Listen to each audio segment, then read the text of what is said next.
अस्सलामुअलैकुम दोस्तों, मैं हूं राव कमर रिजवान और आप देख रहे हैं मेरा यूट्यूब चैनल।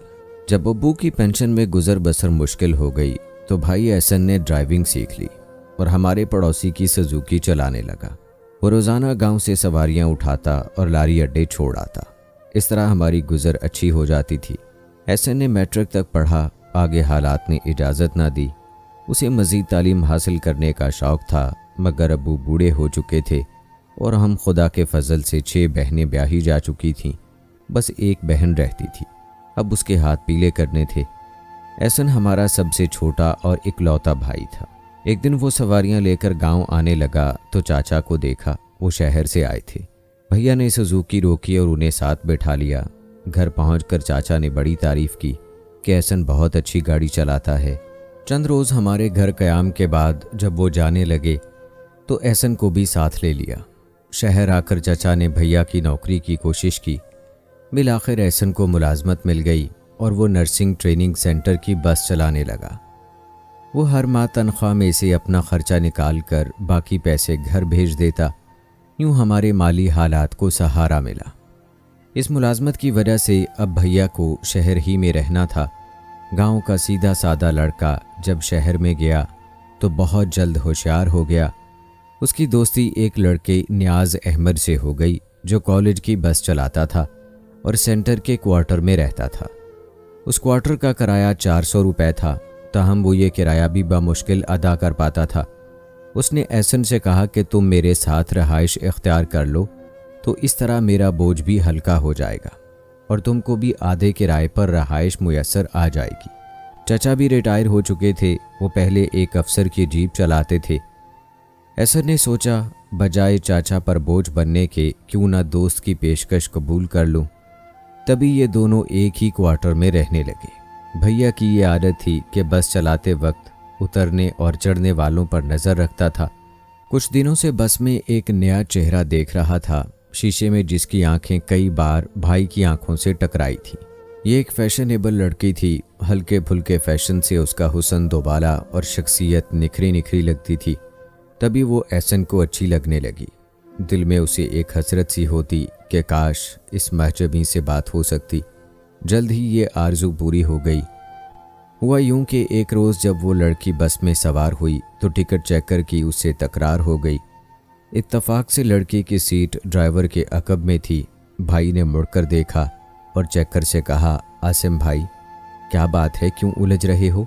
एहसन भाई, इस लड़की ने टिकट नहीं लिया और बस में सफ़र कर रही है। किराया मुझसे ले लेना, इसके साथ तकरार मत करो। मुमकिन है किराया घर भूल आई हो। इस एहसान के बाद वो लड़की मेरे भाई की बेहद ममनून हुई और मंजिल पर पहुंचकर बस से उतरते वक्त उसने रुक कर शुक्रिया अदा किया। एहसन तो यही चाहता था कि किसी और लड़की से बात हो। अल्लाह ने उसकी ये ख्वाहिश पूरी कर दी। कुछ ही दिन गुजरे थे कि फिर से टिकट चेक करते हुए चेकर ने शिकायत की, एहसन भाई आज भी ये लड़की टिकट नहीं ले रही। अच्छा यार, मामूली बात है, तुम झगड़ा मत करो, टिकट के पैसे मुझसे ले लेना। ये बात भाई ने आहिस्ता से कही ताकि दूसरे मुसाफिर ना सुन लें। अगले दिन बस से उतरते वक्त उस लड़की ने एक रुक्का मेरे भाई के हाथ में दिया और उतर गई।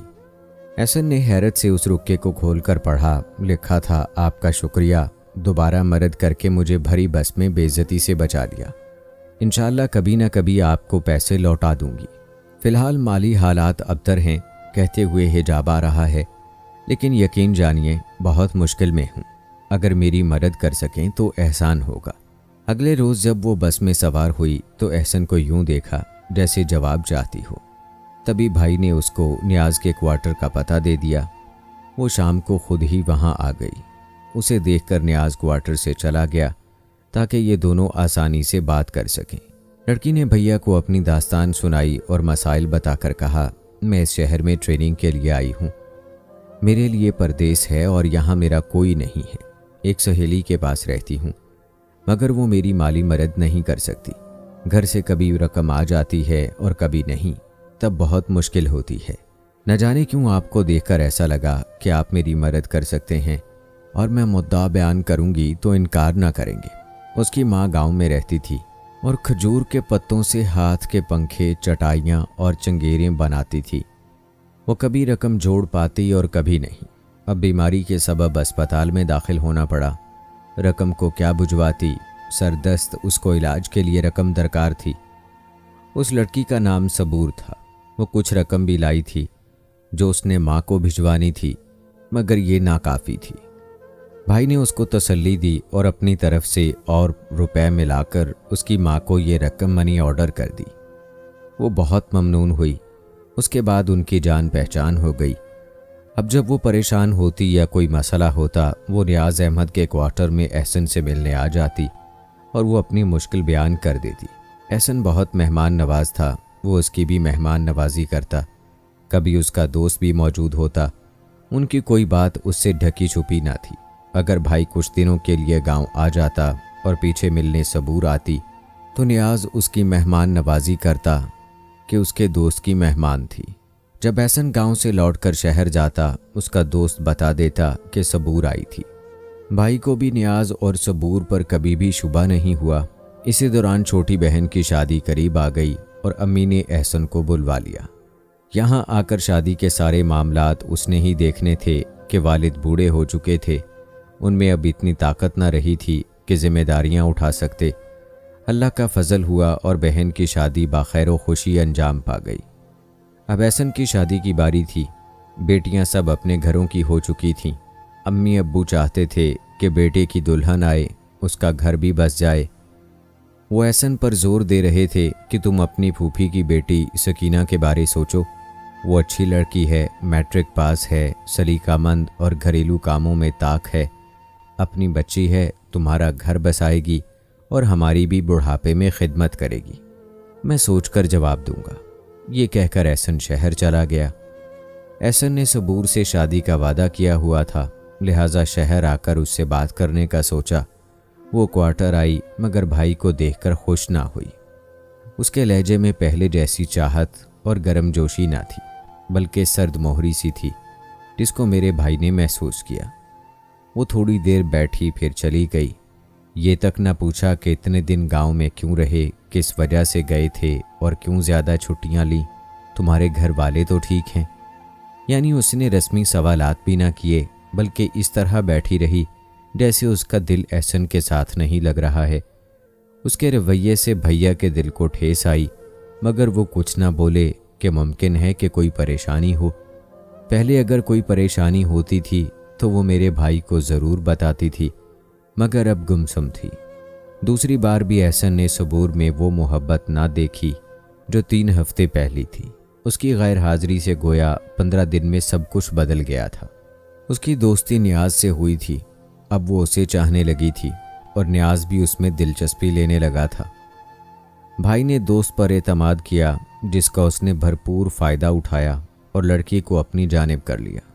एक दिन सबूर बस में नज़र न आई और जब एहसन क्वार्टर पहुंचा तो नियाज भी नहीं था। वो इंतज़ार करता रहा कि शायद दीगर दोस्तों के साथ घूमने गया हो, लेकिन ये इंतज़ार 1 माह से ज़्यादा हो गया। तब एहसन को शक होने लगा कि इतनी लंबी गैर हाजिरी और उसको इत्तला तक नहीं की, क्या वजह होगी। उधर सबूर भी नज़र न आई और न मिलने ही आई। अब उसके दिल में उन दोनों के बारे और तरह के ख्यालात आने लगे। फिर एक रोज़ ये शक इस रोज़ यकीन में बदल गया जब सुबह ही सुबह मार्केट में खाने पीने की चीज़ें खरीदते हुए उसकी नज़र एक गाड़ी पर पड़ी जिसमें नियाज और सबूर बैठे हुए थे। फ़ौरन उसके दिल पर इस गुमान ने शबखून मारा कि कहीं दोनों ने मिलकर उसे धोखा तो नहीं दिया। उसने नियाज के एक दोस्त से पता किया, जिसने बताया कि उसने सबूर नामी लड़की से शादी कर ली है। एहसन का सर घूमने लगा। वो नौकरी छोड़ सामान उठा घर आ गया। कुछ दिन मेरा भाई बहुत बुझा बुझा और उदास रहा। अम्मी अब्बू ने बहुत पूछा, उनको कुछ ना बताया, लेकिन मुझसे उसकी बहुत बनती थी, लिहाजा मुझसे दिल की बात करके मन का बोझ हल्का कर लिया। तमाम आप बीती सुना दी और कहा कि अम्मी अब्बू को नहीं बताता वरना उनको सदमा होगा। मैंने शहर की नौकरी छोड़ दी है। शहर में एक दोस्त बन गया था। उसका बड़ा भाई दुबई में रहता है और वीज़ों का काम करता है, मगर उसको रकम देनी होगी। सोच रहा हूँ कहीं से रकम का इंतज़ाम हो जाए तो दुबई चला जाऊँ। अपने भाई को इस कदर दुखी और परेशान देखकर मेरा दिल भी मांदा हो गया। मैंने उसे तसल्ली दी और अपने हाथ की चूड़ियां उतारकर उसको दी। कहा कि इनको फ़रोख्त करके दुबई जाने का इंतज़ाम कर लो, जेवर का क्या है, फिर से बन जाएगा। एहसन चूड़ियां नहीं ले रहा था, ताहम मैंने इसरार करके उसको दे दी। इस तरह वो दुबई चला गया। अल्लाह ताला ने वहाँ उसका रिज़्क लिखा था। पहले छोटी मोटी नौकरी मिली, फिर अच्छी मुलाजमत मिल गई। मेहनती और दयानतदार होने की वजह से सेठ कदर करता था, उसने बेटा बनाकर रखा। इस तरह अच्छी तनख्वाह मिलने से हमारे घर में खुशहाली आई और माली हालात सुधरने लगे। नया furniture, TV, washing machine, fridge, गर्ज ज़रूरत की सभी अशिया और सहूलतें मुयस्सर आईं। 6 बरस की मेहनत व मुशक्क़त के बाद वालदैन ने बिलाखिर उसको शादी के लिए मना लिया और फूफो की बेटी से उसकी शादी कर दी। शादी के बाद भाई की अपनी बीवी से बन गई और दोनों खुश रहने लगे। एहसन ने 3 साल बाद भाभी को दुबई बुलवा लिया। उस वक्त वो 2 बच्चों की माँ थीं, बाकी 2 उनके बच्चे दुबई में हुए। अब वो 4 बच्चों के वालदैन थे और खुशहाल ज़िंदगी बसर कर रहे थे। जब मौका बनता आकर हमसे मिल जाते।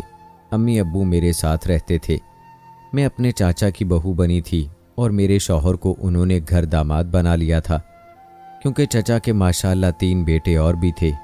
अम्मी अब्बू पैराना साली में अपने बेटे से जुदाई काट रहे थे, लिहाजा चाची और मेरे शौहर ने भी यही बेहतर जाना कि मैं अपने बूढ़े वालदैन के साथ रहूं।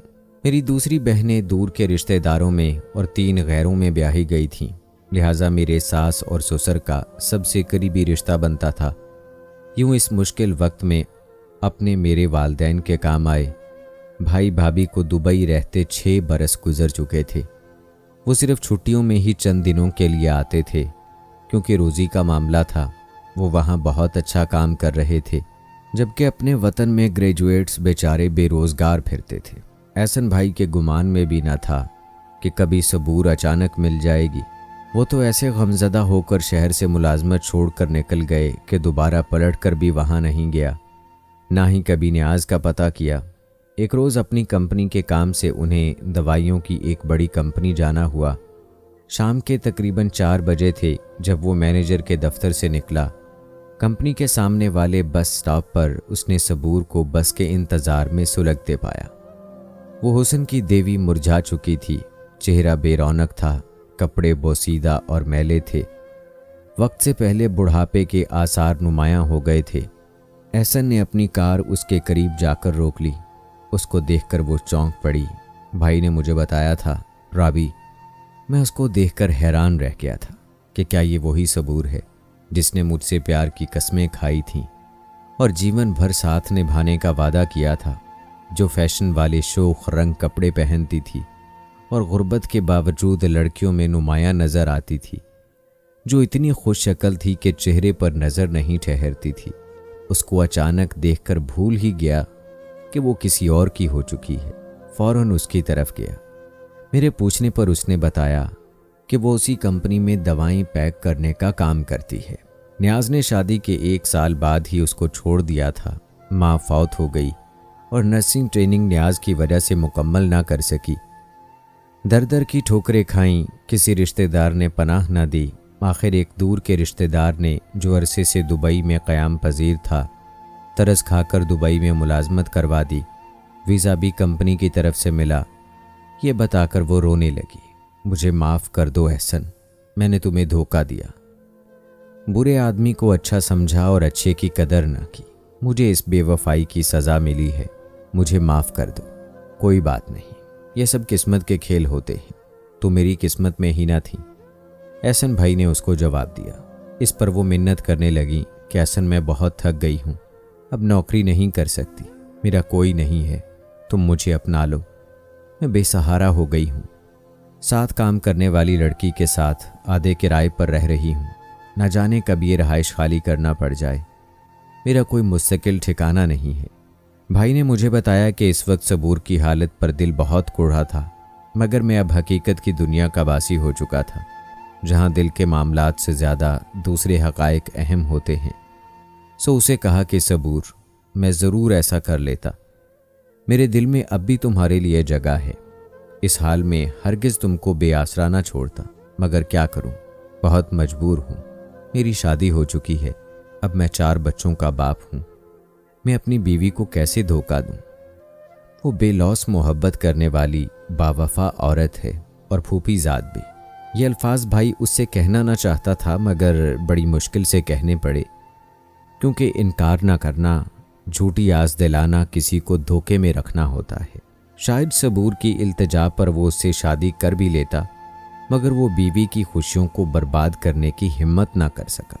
एहसन का कहना था कि ये मेरी ज़िंदगी का बहुत ही कठिन लम्हा था, एक ऐसा मोड़ कि न पीछे माजी में पलट सकता था और न कदम आगे बढ़ते थे। वो मायूस होकर कार से उतर गई और थके थके कदमों से दूर होती चली गई। वो उसे दूर तक जाते देखता रहा, यहाँ तक कि वो नज़रों से ओझल हो गई। अब भी जब उस लड़की की हालत जार और मायूसी का ख्याल आता है तो दिल डूब जाता है और ये सोच तंग करने लगती है कि काश मैं उस लूटी हुई औरत को सहारा दे सकता। दोस्तों, आपकी क्या राय है इस बारे में कमेंट में ज़रूर बताएं। क्या एहसन को सबूर से निकाह करके उसे सहारा देना चाहिए या ऐसे करना उसकी बीवी से नाइंसाफ़ी होगी? आपको क्या लगता है? कमेंट में अपनी राय ज़रूर दें। मिलते हैं अगली वीडियो में, तब तक के लिए मुझे इजाज़त दें। अल्लाह हाफिज़।